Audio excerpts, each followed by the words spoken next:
నిబంధన గ్రంథంలో దశమ భాగం లేవీయులకి మాత్రమే.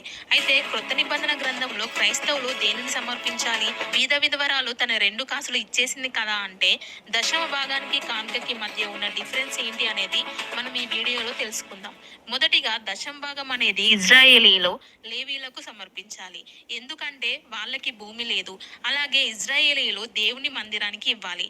వాళ్ళకున్న ధాన్యం, సంపద అన్నిటిని దేవుని మందిరానికి 10వ భాగం ఇవ్వాలి. ఎందుకు ఇవ్వాలంటే దేవుని మందిరంలో నుండి ఎవరైతే బీదలు వస్తున్నారో, ఎవరైతే విధవరాన్లు ఉన్నారో, సో వీళ్ళందరికీ ఆహారం పంపిణీ అనేది సప్లై చేయడం జరిగింది. ఇది పాత నిబంధన గ్రంథంలో దశమ భాగం చరిత్ర. మరి ఇప్పుడు క్రొత్త నిబంధన గ్రంథంలో దేవుడు రాయించిన మాట ఏంటంటే హృదయపూర్వకమైన అర్పణ సమర్పించాలంటే కొరింథీయులకు రాసిన మొదటి పత్రిక 9వ అధ్యాయము 7వ వచనంలో నీ హృదయంలో నువ్వు నిశ్చయించుకున్న దాన్ని బట్టి దేవునికి ఇవ్వాలి. ఇది ఇష్టపూర్వకమైన అర్పణ. ఏ బలవంతం కూడా లేదు. ఇదే విధంగా బీద విధవరాలు కూడా తనకి ఉన్న 2 కాసులు కూడా ఎలా ఇచ్చింది అంటే ఎలాంటి బలవంతం లేకుండా ఇచ్చింది. తన ఇష్టానుసారంగా ఇచ్చింది తప్ప అడగకపోయినా తనకున్న లేమిలో నుండి కూడా ఇచ్చింది. అలాగే మరి పౌలు గారు కూడా చందా అడగలేదా అంటే అడిగారు. ఎందుకు అడిగారు?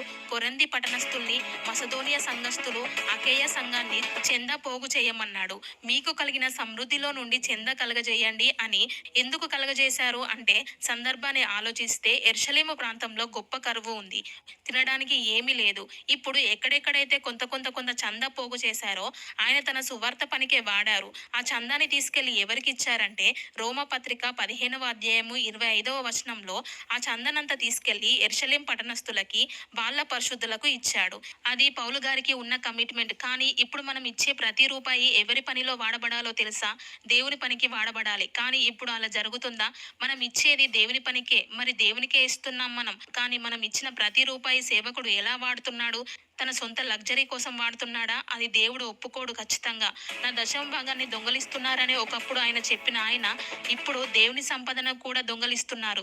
మీరైతే సంఘ కాపరి అంతా కలిపి దేవుని పని జరిగించే సంఘాలు ఉన్నాయో అలాంటి సంఘాలు అంటే దేవునికి ఇష్టం.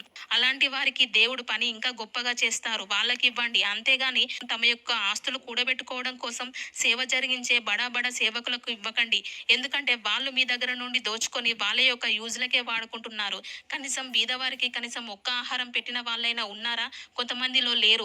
కనీసం తిండి లేని వాడికి ఒక్క పూటైనా తిండి పెట్టిన వాళ్ళు ఉన్నారా? లేరు. ఎప్పుడూ దశమ భాగం అంటారు తప్ప వీటి ఏ పని చేయరు. కాబట్టి నీ ప్రతి రూపాయి దేవుని పనిలో వాడబడితే అక్కడ ఇవ్వు నువ్వు. నీ పనిలో ఎవరైతే సేవకుడు నిస్వార్థంగా కష్టపడుతున్నాడో అతనికి ఇవ్వు ఈ కానుక. పాత నిబంధన రూల్స్ వేరు, క్రొత్త నిబంధన ఉన్న రూల్స్ వేరు. వీటిని గమనించుకొని మీ కానుక దేవుని పనికి ఇవ్వండి. దేవుని పనిలో మీరు కూడా పాత నిబంధన